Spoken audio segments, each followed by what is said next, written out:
میرا مفتی صاحب سے سوال ہے، کیا کسی کو خواب میں اللہ کا دیدار ہو سکتا ہے؟ کہا جاتا ہے کہ موسیٰ علیہ السلام کو اللہ پاک نے منع کر دیا تھا اپنا دیدار کرانے سے، تو پھر کیسے کسی ولی کو اللہ کا دیدار ہو سکتا ہے؟ سوشل میڈیا پہ کچھ ویڈیوز ایسی لوگوں نے بھی چلائی ہوئی ہیں، اور ہمارے کالر نے انہیں کی ایک طرح کی یہ سوال پوچھا ہے کہ اس طرح جب موسیٰ علیہ السلام کو نہیں ہوا تو کیا اللہ کے ولیوں کو خواب میں؟ یہ دونوں پہلے فرق بھی بتا دیں، موسیٰ علیہ السلام کا دیدار جو نہیں ہوا تو یہ خواب والا جو دعویٰ کیا جاتا ہے کیا ہے کہتے ہیں؟ یہ ٹاپک جو ہے واقعی آپ صحیح کہہ رہے ہیں کہ ان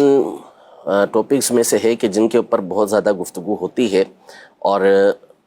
مخصوص ایک طبقہ ہے، مخصوص کچھ لوگ ہیں کہ جو اس طرح کی غلط فہمی پھیلاتے ہیں، ورنہ علماء اسلام اس مسئلے کے اندر متفق ہیں۔ اچھا، اب میں یہاں پر چند پوائنٹس کی صورت میں کوشش کروں گا کہ جلدی سے اسے بیان کر دوں تاکہ مسئلہ بھی واضح ہو جائے اور بات بھی پوری ہو جائے۔ سب سے پہلی بات تو یہ یاد رکھیے کہ جو خواب کا معاملہ ہے اس میں علماء اسلام کا اصلاً کوئی اختلاف ہے ہی نہیں کہ اللہ پاک کا دیدار ہو سکتا ہے۔ اچھا، امام محی الدین الحسین بن مسعود البغوی رحمۃ اللہ تعالی علیہ جو محدث ہیں بہت بڑے، ان کی کتاب شرح السنہ، اس میں آپ نے یہ لکھا کہ رؤیت اللہ فی المنام جائزۃ، کہ اللہ کی خواب کے اندر زیارت یہ جائز ہے، اللہ کی خواب میں زیارت یہ جائز ہے۔ اسی طرح قاضی ایاز مالکی رحمۃ اللہ تعالی علیہ مشہور و معروف محدث ہیں اور زبردست عاشق رسول ہیں، آپ کی کئی کتابیں جیسے الشفاء بتعریف حقوق المصطفیٰ، سیرت کی کتابوں میں ممتاز کتاب ہے، اور مسلم شریف کی ایک جامع ترین آپ نے بہترین شرح لکھی ہے اکمال المعلم کے نام سے، اس میں آپ ارشاد فرماتے ہیں کہ وَلَمْ يَخْتَلِفِ الْعُلَمَاءُ فِي جَوَازِ صِحْيَةِ رُؤْيَةِ اللَّهِ فِي الْمَنَامِ، یعنی علماء کا اللہ تبارک و تعالیٰ کی خواب میں زیارت کے صحیح ہونے کے اوپر کوئی اختلاف نہیں، سارے متفق ہیں۔ اسی طرح امام ابن حجر عسقلانی رحمۃ اللہ تعالی علیہ مشہور و معروف محدث امیر المومنین فی الحدیث ہیں، اور بخاری شریف کے سب سے معروف ان کی شرح ہے فتح الباری، اس میں آپ ارشاد فرماتے ہیں کہ جوز اہل التعبیر رؤیت الباری عز وجل فی المنام مطلقا، کہ جو اہل تعبیر ہیں انہوں نے اللہ تبارک و تعالیٰ کی خواب کے اندر زیارت کو مطلقاً جائز قرار دیا ہے۔ تو اس طرح کی کئی نصوص کتب کے اندر موجود ہے جس میں بڑے بڑے محدثین ان کی اقوال موجود ہیں کہ وہ یہ کہتے ہیں کہ اللہ تبارک و تعالیٰ کی خواب میں زیارت یہ ممکن ہے۔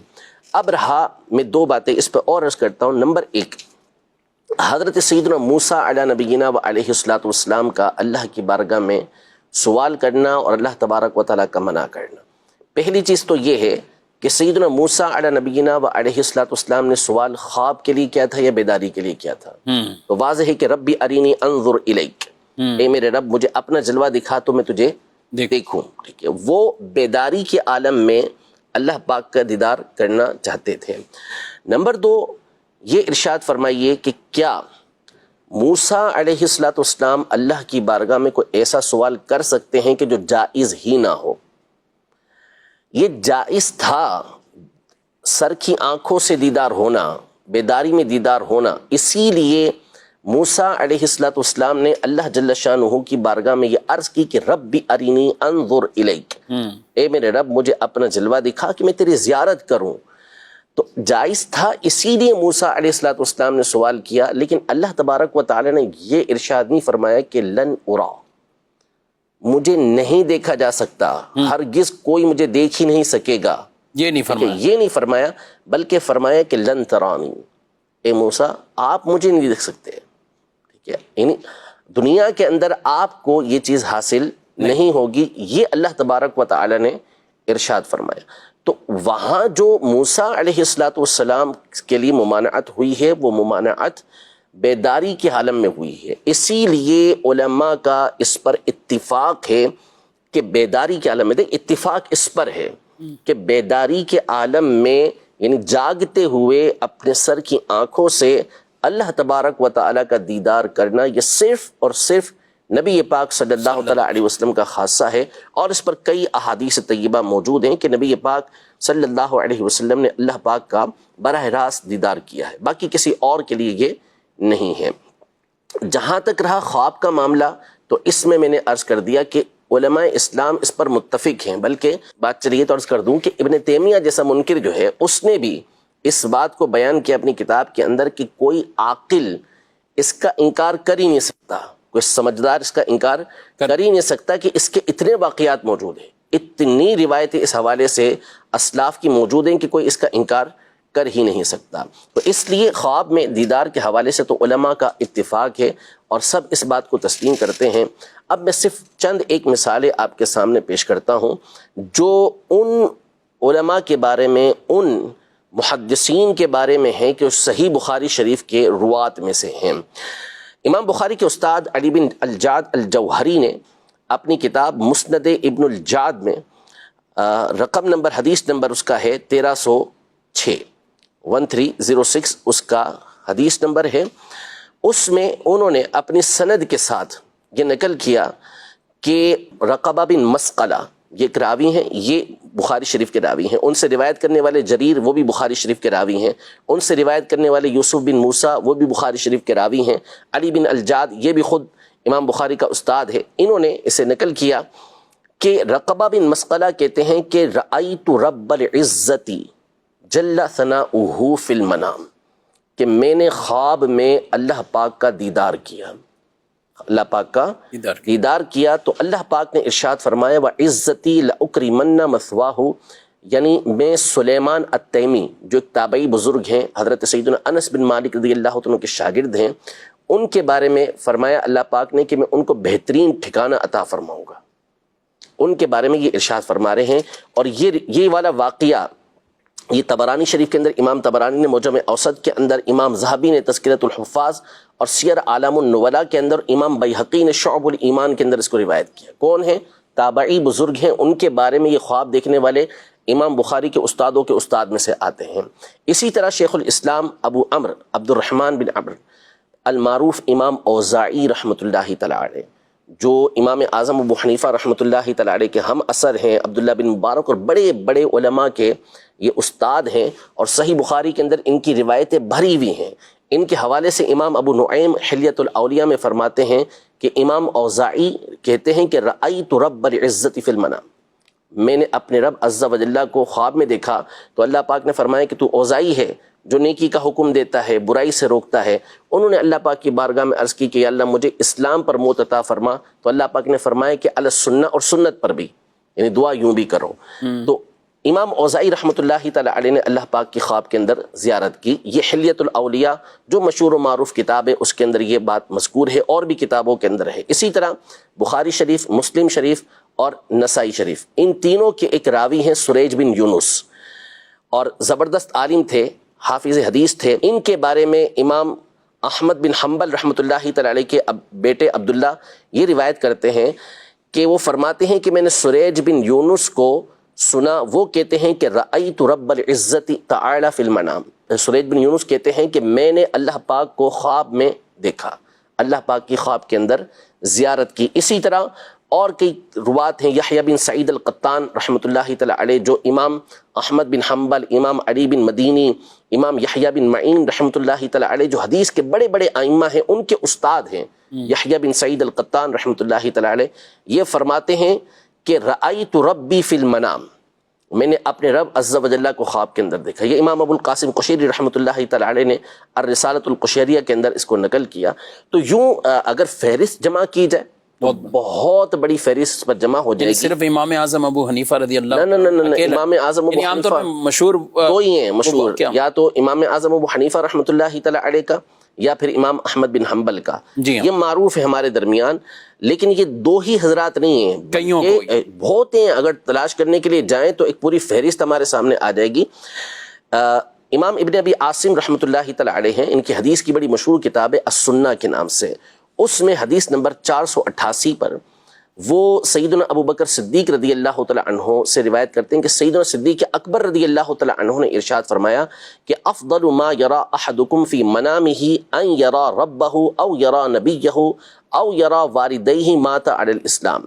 یعنی تم میں سے جو خواب دیکھتا ہے اس میں سب سے افضل خواب یہ ہے کہ وہ خواب میں اپنے رب عز و جل کا دیدار کرے، یا اپنے نبی علیہ السلام کی زیارت کرے، یا وہ اس کے والدین جو اسلام پر انتقال کر گئے ان کی خواب کے اندر زیارت کرے۔ یہ افضل ترین خوابوں میں سے ہے، اگرچہ کہ اس کی سند میں العباس بن میمون نامی ایک راوی ہیں جو امام مکحول شامی رحمۃ اللہ تعالی علیہ کے شاگردوں میں سے ہیں، ان کے اوپر فقط فن حدیث کے حوالے سے اتنی جرح ہے کہ یہ مجہول الحال ہیں، لیکن یہ کوئی بہت بڑی جرح نہیں ہوتی۔ تو یہاں پر بھی یہ بات موجود ہے کہ خواب میں اللہ جل شانہ کا دیدار یہ ہو سکتا ہے۔ اسی طرح امام دارمی رحمۃ اللہ تعالی علیہ جو امام بخاری کے ہم اثر ہیں اور امام بخاری کے پلے کے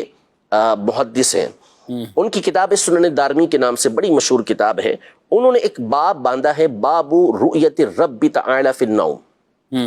خواب میں اللہ تبارک و تعالیٰ کا دیدار کرنا۔ اس میں پھر ایک حدیث پاک تو نبی پاک صلی اللہ علیہ وسلم کی ذکر کی کہ اللہ پاک کا نبی پاک صلی اللہ علیہ وسلم خواب میں بھی دیدار کیا، اور پھر اس میں اپنی سند کے ساتھ حضرت سیدنا امام محمد بن سیرین رحمۃ اللہ تعالی علیہ جو اجلہ تابعین میں سے ہیں، ان سے روایت کیا کہ وہ فرماتے ہیں کہ من رآ ربہ فی المنام دخل الجنہ،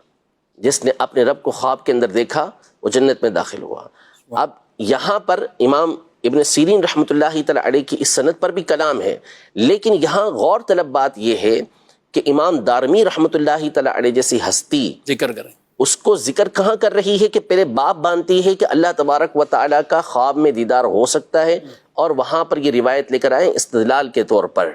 تو اس کا مطلب یہ ہوا کہ ان کا موقف بھی یہی ہے۔ تو اس لیے جو قاضی اعظم مالکی رحمۃ اللہ تعالی علیہ، اسی طرح امام ابن حجر عسقلانی رحمۃ اللہ تعالی علیہ، یا محی السنہ بغوی رحمۃ اللہ تعالی علیہ، ان تمام نے اس بات کو ذکر کیا ہے کہ یہ علی الاطلاق درست ہے، اللہ پاک کا دیدار ہو سکتا ہے، اس میں علماء کا اصلاً کوئی اختلاف ہے ہی نہیں، اور اس کے اوپر گفتگو موجود ہے اور کافی سارے جوابات موجود ہیں۔ تو الحمدللہ اہل اسلام اس کے اوپر متفق ہیں کہ خواب میں اللہ جل شانہ کا دیدار ہو سکتا ہے۔ نبی پاک صلی اللہ تعالیٰ علیہ وآلہ وسلم کے لیے جو خصوصیت ذکر کی ہے وہ یہی ذکر کی ہے کہ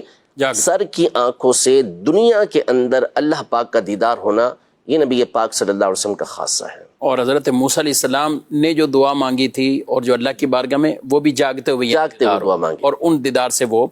منع کر دیا گیا تھا کہ اے موسیٰ آپ نہیں دیکھ سکتے۔ تو یہ اس طرح کی بات لوگ بالکل عدم علم، کم علمی کی وجہ سے، یا دیگر مسلمان جو بھولے والے مسلمان ہیں ان کو راہ راست سے ہٹانے کے لیے، یا اپنے ان بزرگوں اور ان اولیاء سے ایک طرح کے بدظن کرنے کے لیے وہ اس طرح کی کوئی بالکل مائنس گفتگو کرتے ہیں، اور لوگ پھر اس کو دڑا دڑ پھیلا رہے ہوتے ہیں۔ حالانکہ عام بھی اگر کوئی دینی شغف رکھنے والا وہ سمجھ جاتا ہے کہ اس میں کیا مسئلہ ہے، یعنی اس میں اعتراض کیا، یہ کیا مسئلہ، مذاق اڑانے والے تو کچھ چیز بھی لے لیتے ہیں، آگے پیچھے کٹ کٹا کے بھی کچھ نہ کچھ اپنا مقصد حاصل کر لیا۔ مسئلہ یہی ہے کہ دوسروں کو اس بات کا تانا دینا کہ جی یہ تحقیق نہیں کرتے، اور خود جو ہے وہ بلینڈ فالوور بنے ہوئے ہوتے ہیں اور کچھ بھی دوسروں کی بات سننے کو تیار نہیں ہوتے۔ اب یہاں آپ یہ دیکھیں کہ دلیل کے طور پہ کون سی دلیل پیش کرتے ہیں، سورۃ الانعام کی آیت کہ لا تدرکہ الابصار وہو یدرک الابصار وہو اللطیف الخبیر، کہ اللہ تبارک و تعالیٰ کی آنکھیں یہ ادراک نہیں کر سکتی، اللہ پاک جو ہے وہ آنکھوں کا ادراک کرتا ہے، بصارت کا ادراک کرتا ہے۔ اس کا ایک معنی یہ لوگ یوں بیان کرتے ہیں کہ اللہ تبارک و تعالیٰ کو آنکھیں دیکھ ہی نہیں سکتی، ہاں اللہ تبارک و تعالیٰ آنکھوں کو دیکھ سکتا ہے۔ حالانکہ یہاں پہ ادراک کی گفتگو ہو رہی ہے، اور ادراک کا مطلب ہوتا ہے کسی چیز کا احاطہ کر لینا، اس کو پورا گھیر لینا، اور علماء نے اس کو باقاعدہ مفسرین نے سمجھایا ہے اس بات کو کہ یہاں پر اللہ پاک کو دیکھنے کی نفی نہیں ہو رہی، وہ اس طرح اس کو سمجھاتے ہیں کہ آپ نے آسمان کو دیکھا تو آسمان کو دیکھنا پایا گیا نہیں پایا گیا، لیکن کیا آپ نے اس کا ادراک کر لیا، اس کو پورا گھیر لیا؟ جب آپ آنکھیں اپنے اوپر کرتے ہیں تو آسمان نظر آتا ہے، لیکن کیا سارے کا سارا آسمان آپ کے نظر کے احاطے کے اندر آ جاتا ہے؟ تو ایسا نہیں۔ تو بلا تمثیل، بغیر کسی مثال کے اللہ تبارک و تعالیٰ کا دیدار ممکن ہے، لیکن چونکہ اللہ تبارک و تعالیٰ حد سے پاک ہے تو اب اس کو گھیرنا یہ کسی کے بس کی ہو ہی نہیں سکتا نا، وہ تصور ہی نہیں ہے. اللہ تبارک و تعالیٰ یہ ہر چیز کو گھیرے ہوئے. اور پھر لطف کی بات یہ ہے شفیق بھائی کہ یہاں پر یہ وہ آیت مبارکہ ہے کہ جس سے استدلال کرنے والوں نے یہ استدلال کیا کہ آخرت میں بھی اللہ پاک کا دیدار نہیں ہوگا. اچھا، آخرت میں بھی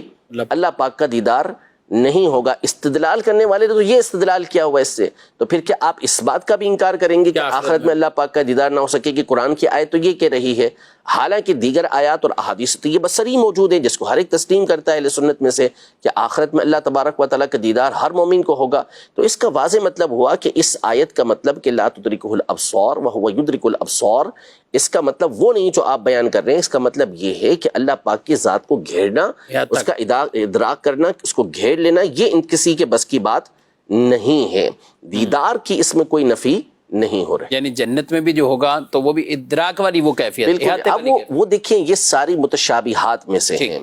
یعنی ابھی ہم اس بات کو نہیں سمجھ سکتے. جیسے صدر الشریعہ رحمۃ اللہ تعالی نے بارش شریف میں بڑی خوبصورت بات کہی کہ پوچھتے ہیں کیسے ہوگا، کہ جب ہوگا اس وقت بتائیں گے کہ کیسے ہوگا. اور انشاءاللہ جنت میں اور قیامت کے میدان میں بھی ہوگا نا، قیامت کے میدان وہ جو اس کے بعد نادرہ ایسا ہی ہوگا. کلا انہم عن ربہم یومئذ لمحجوبون، جو کفار ہوں گے نہیں ہوگا ان کو دیدار، وہ پردے کے اندر آئیں گے، ان کو حجاب ہوگا، باقی مومنوں کو دیدار ہوگا. پھر جنت کے اندر بھی ہوگا. اب علماء اسلام نے اس کی کیفیات بیان کی ہیں، لیکن اس سے بہرحال یہ بات واضح ہو چکی کہ اللہ پاک کا دیدار اس آیت کے اندر جو گفتگو کی گئی ہے وہ یہ نہیں ہے کہ دیدار نہیں ہو سکتا، بلکہ مطلب یہ ہے کہ اللہ پاک کی ذات کو گھیرنا کسی کی بس کی بات نہیں ہے.